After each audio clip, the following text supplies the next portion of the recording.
All right, friends, we are here in the lovely home of our friends Harvey and Dolly. And they are both super people, creative people. And we were just laughing because Dolly pulled something out here. It's the binge watching survival kit. And in there, what have we got? We have socks, a chip clip, some hand cleaners. And what else? Oh, the chip. Go to bed or one more. So there you go. And, part of the reason we're doing this is because during the pandemic, we've realized that, a lot of us have been staying home, attempting to, and we have to figure things out. So, Dolly, have you, and are there any good series that you can recommend for binge watching? Doctor Who. We're definitely into Doctor Who. And then after that is Torchwood, the BBC shows. So we've been binging those quite a bit. Okay, and Harvey? Well, there's like literally every series that's ever been done, including the ones that we avoided. We have watched. Handmaid's Tale. Yep. I didn't want to see it. I just thought, I'm gonna like go into a bathtub and open up a vein, But we watched every episode, and now we're sitting here waiting for the next season to come. Okay, so Dolly's background is as an artist and educator? No, administration. Administration. University background, yeah. Okay, and you've worked there for? I was there 31 years. Wow. Yeah. And now your main focus on your art is?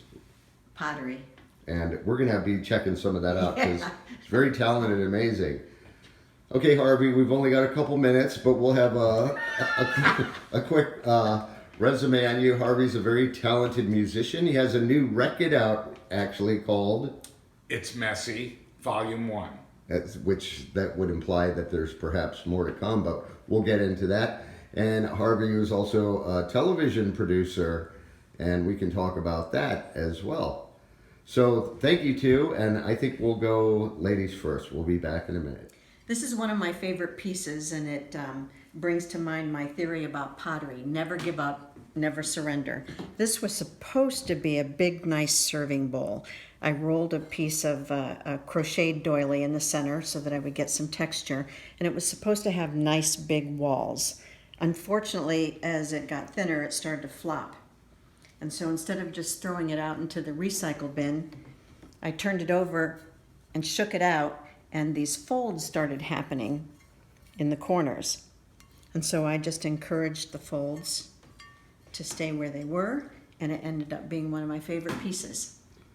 That's very cool. Could you explain the process of how you would do something like that with the doily you were talking about? When you have when you make the shape of the bowl, then you just take a piece of doily, and I can show you upstairs when we go upstairs to the studio, and you just use a roller and roll it into the wet clay. And then when you pull it up, it makes that texture. So it leaves like that relief, right. That texture. There's even a better example of that over in the curio. Okay, so here we are with Dolly Quattrocchi Gold, and we're going to go view some of her stuff in the studio. This is another example of when I've rolled a doily into the wet clay.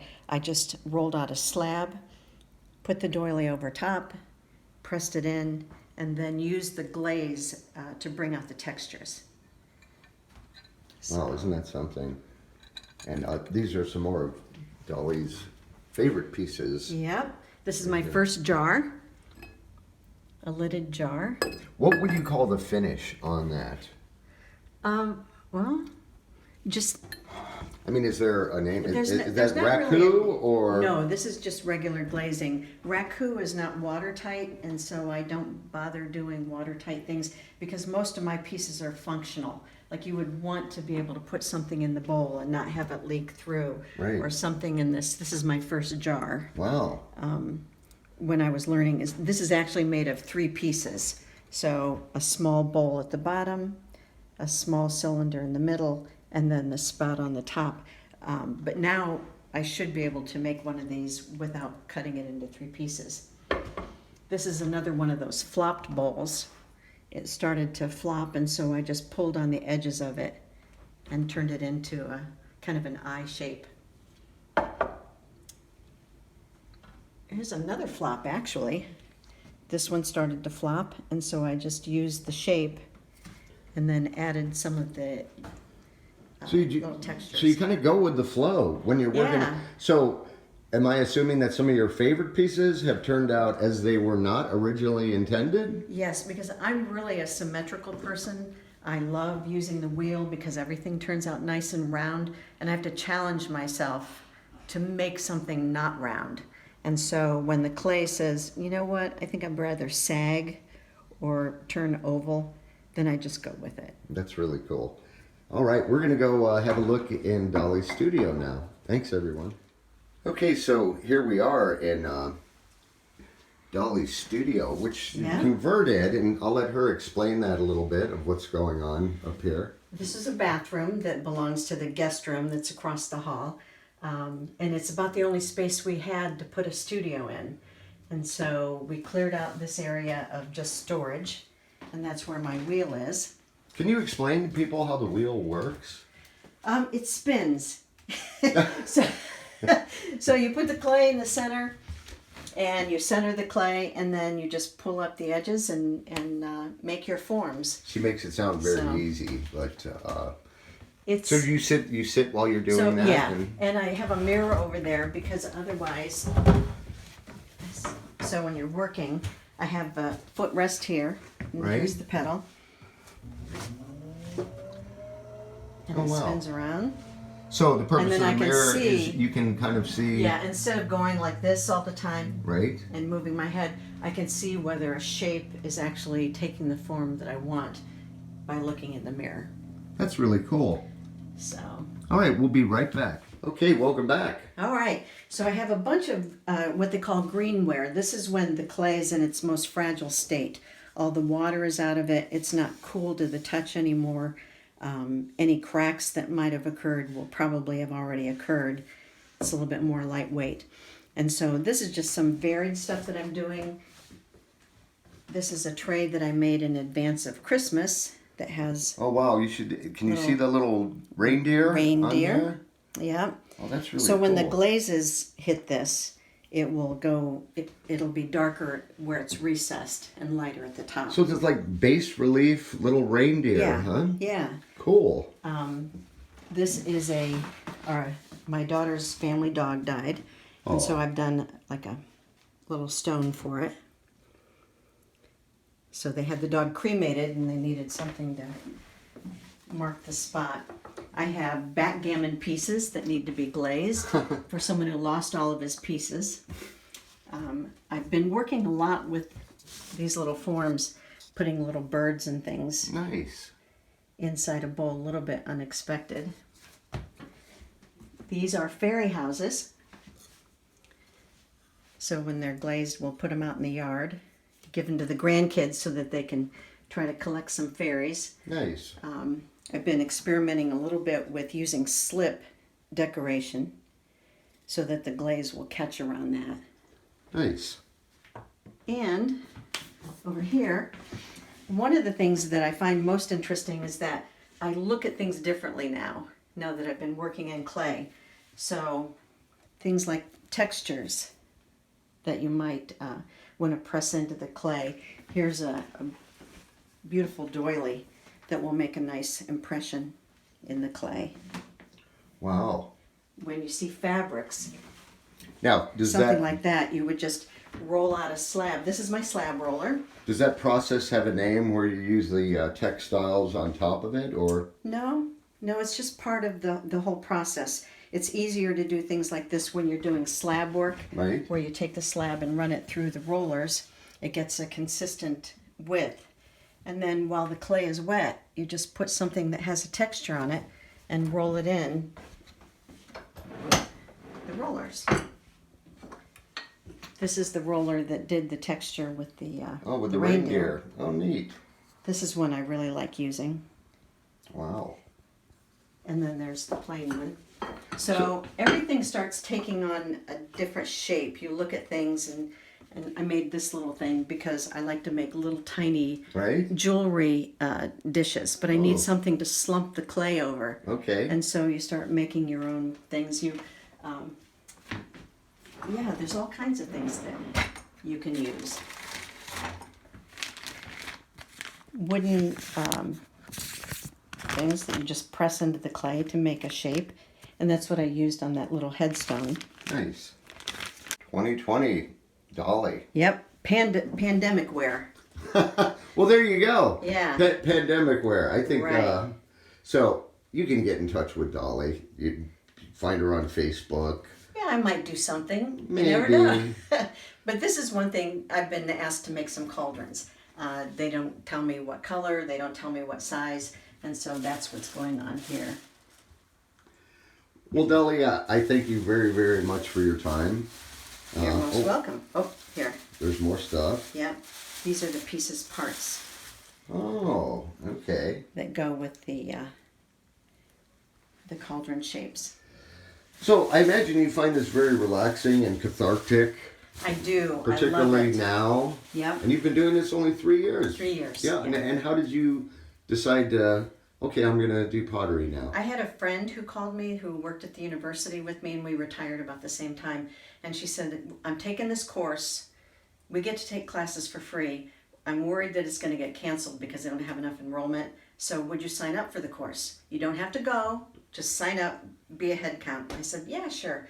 Well, I had done pottery for about 3 days in junior high. Right. And that was it. And I loved it, but that was it. So I told Harvey, I think I'm going to go ahead and try it. And that first night, I got my hands in the clay, and that was it. I loved it. Wonderful. And so I've been going ever since then. So I'm grateful to my friend for kind of twisting my arm. Very cool. Thanks a lot for speaking with us. Thank you. Lately, I've been fascinated by miniatures. You just take a lump of clay, center it, pull it up, make a little miniature vase, cut it off, pull up some more clay, make another one. And at the end of the day, after making a couple of different larger pieces, I just use the excess clay and make little tiny vases. So Those are really cute. I'm fascinated by them. Hey, these are some of the finished pieces.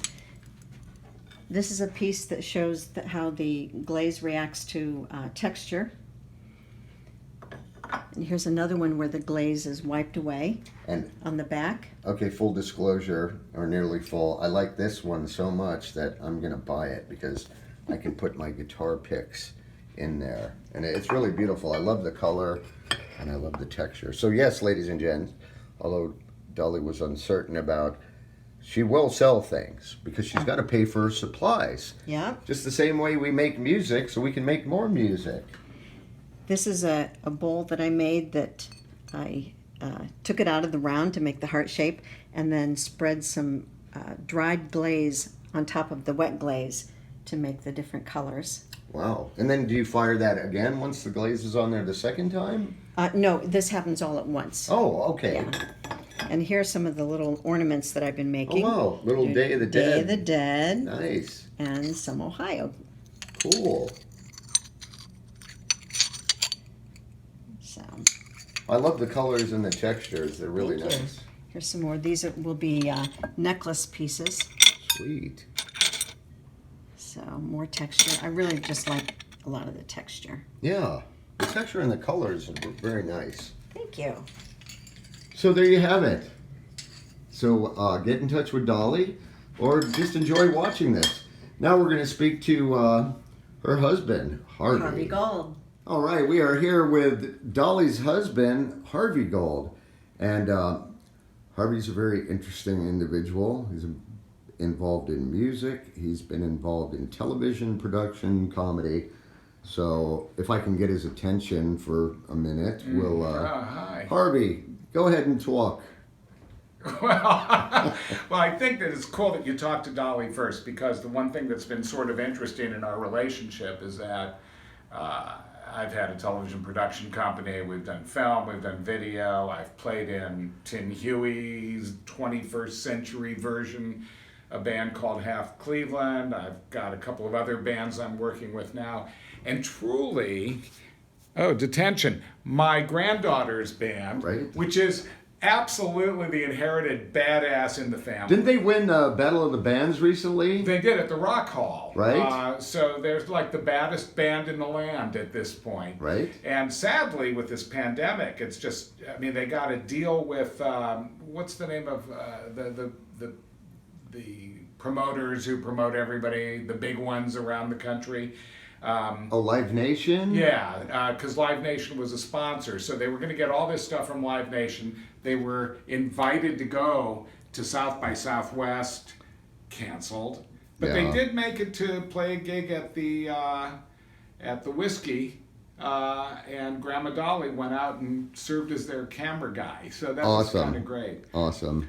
They're a wonderful band. And So the music runs in the bloodline then, correct? well, it runs in the bloodline, and it runs into the Married Into family, because Ellie's father, Chris Carter, is a wonderful musician as well. He's got an album out as a solo artist, and he's got one out as a band he used to be in called Stinkfoot, Right?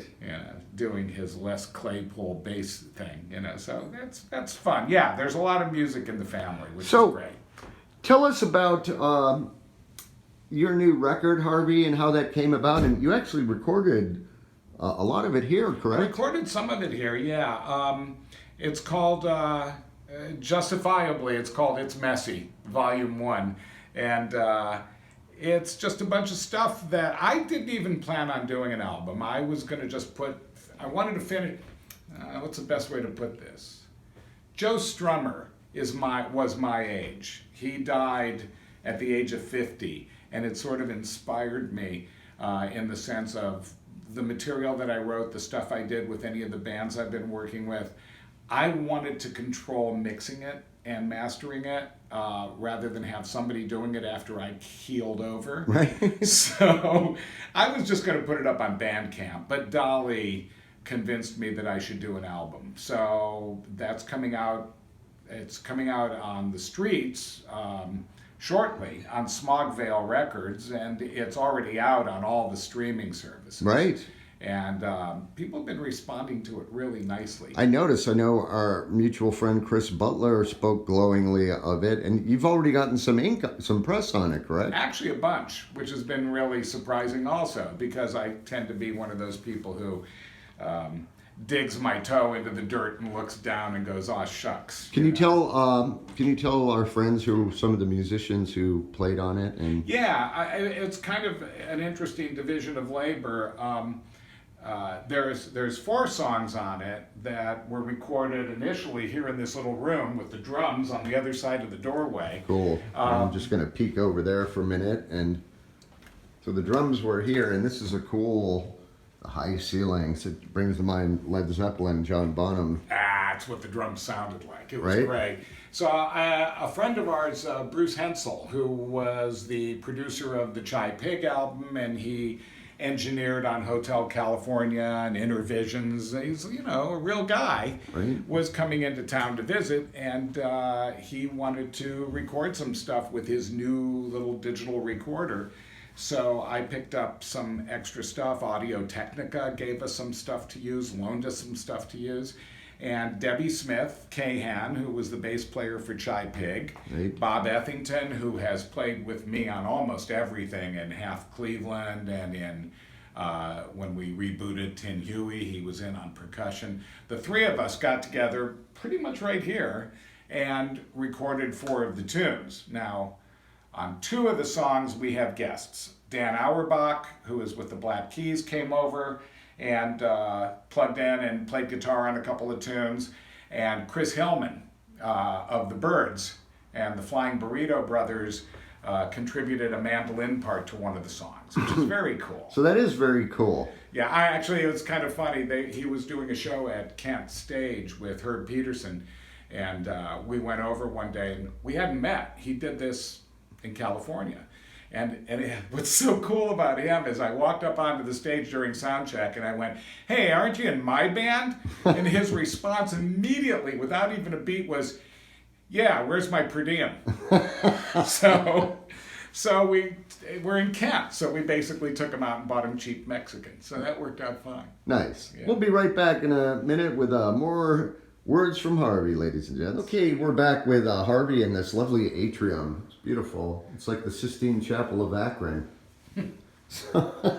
Harvey, so you actually were a longtime New York City resident as well. So what made you decide, you know what, I'm going to leave Akron and move to the big city, and tell everyone how that transpired and what you ended up doing there? Well, Tim Huey had left Warner Brothers, and we spent a fair amount of time, recording demos and dealing with the record business. The guy at MCA would say, "Oh, well, I like that second song on the demo. I need to hear more." And the guy at Chrysalis would say, "I like that first song, but I need to hear more." And it went on and on until it got to the point where the band did what bands do and started to sort of crumble. And I also found myself in a situation, really, I'm to be honest, from an ego standpoint, I wasn't going to go back to working in a stereo store in Akron after being on Warner Brothers. And so for a variety of reasons, it started with a couple of the other guys in the band wanting to leave. We basically almost en masse left for the East Coast. We had a bigger following in New York than we did in Akron or Cleveland. It was cheaper and easier to live in New York. So we sort of retooled the band. Well, I was getting ready. Chris Butler and I were in the studio in West Orange mixing our last single when we got a call from Michael and Stewart, who were moving Ralph Carney up to the Woodstock area because of the Creative Music Studio, which was run by Don Cherry and Carl Berger and Anthony Braxton, and just a nice scene up there. And they yelled at me. They said, "You don't want to get an apartment in Washington Heights right now. You want to move up here to Woodstock, get a house for $300 a month and practice in the basement." So we did. It's like your version of the band with Big Pink, and I made, at one point during my tenure up there, I made chili dogs and sold Colt 45 to Rick Danko on more than one occasion. Well, now that you tell me that, we should have just retitled this whole episode that Chili Dogs for Rick Danko. And a 40 at Colt, exactly. So at any rate, while I was up there, I started working for Todd Rundgren at his video studio, Utopia Video, which, regardless of how insular it was and how little I really learned, I made some wonderful friends and was able to fashion some sort of a silly-looking resume. Ultimately went down to the city and started working in television and film. And that became sort of like going back to college for me. A completely different universe. Learned a tremendous amount. We were down there during the beginning of cable and MTV, and so it was more rock and roll in New York for me than it was in my rock and roll days. Right. So you went on to produce a really great comedy show as well, correct? I worked on, I was line producer, and then I co-produced on the last season, Caroline's Comedy Hour for A&E. I also had the privilege of doing 2 Drink Minimum for Comedy Central and some specials with like some of my good friends like Laura Keitlinger and David Tell. Had Jon Stewart as one of our writers, Louis C.K. as one of our writers, Michael Patrick King, it was like a golden age of comedy. Right. It was the coolest thing I could possibly think about doing. You go through all the same hell that you go through for any other kind of production, except you're like herding really funny cats, and then they get in front of the camera and make you laugh. So how could life be better than that? Yeah, that must have been, well, it was kind of a golden age, wasn't it? Yeah, and we had no idea it was a golden age. Right. I mean, that's the interesting thing, and that kind of ties back to here. So here we are back in Ohio and sort of taking stock and doing what you're doing. You with your new record, and Dolli with her pottery. And how do you feel about what we're all going through with this pandemic? It's a good time to be artistic in these crazy times. Well, I enjoy and openly admit it. I am currently enjoying white retired privilege. Chris Butler and I were joking with somebody once about how we felt that at this point of our careers, with as much work as we put into it, and how how much sweat and pain we've put into getting to where we are now, that we should be paid for what we do, and we are, and it's called Social Security. You know, so you know, there are certain pressures that are on a lot of people right now, horrifying pressures. I have a vague sense of what it's like, because I was a freelancer in New York City for a while, and there was a period where I didn't have any place to live. I have a taste of what it's like to be really in trouble financially. This is not something that I'm suffering right now. So yeah, I have the ability to say, let's do what we do that makes us happy under this umbrella, under this horror that is the umbrella of our current situation. You were talking to me off camera about my new album and mentioned it. There's a song on it that I wrote called The Fence, and I posted that before I remastered it for the album, because I still am doing it as a percentage of the album sales. Anything I get from it, I'm giving to the Southern Poverty Law Center, because so much has failed us legislatively during the Trump years, that a lot of stuff has to happen in the courts. And between the ACLU and the Southern Poverty Law Center, that's where a lot of battles are taking place. So, and that's a song about my little brown fence out front, serving as a metaphor, where my life inside is fabulous. I get to make music, I get to watch movies, we get to watch a lot of TV, as Dolli pointed out, and I've got Dolli, who's the love of my life, the reason I came back to Akron. And with her emerging as a potter, you know, one of the mottos of my existence is #YourTurn, you know, because she supported me so much in my music. So I'll support her with her pottery. I'll carry those big friggin' 50-pound blocks of clay up the steps. Well, it's been a real pleasure, and I really appreciate it. Do you have any parting words? What would you say to younger people coming up who are pursuing artistic pursuits? What good Harvey advice might you have for musicians, artists, writers, whatever it be? You know, doing stuff. If you have a proclivity to write or to play, to paint, to be a mudder on a pottery wheel, just do it, because that, right now, the way things are out in the world, it feels like the only thing we've got. It's what we've got left. It's where our humanity, it's where the thing that makes us special, just as much as we have an equal amount of capability of screwing everything up, it's where the special part of us can live. And so I just say, do what you can. And sometimes it's not a lot. You might have to be out there scraping and working 60 hours a week.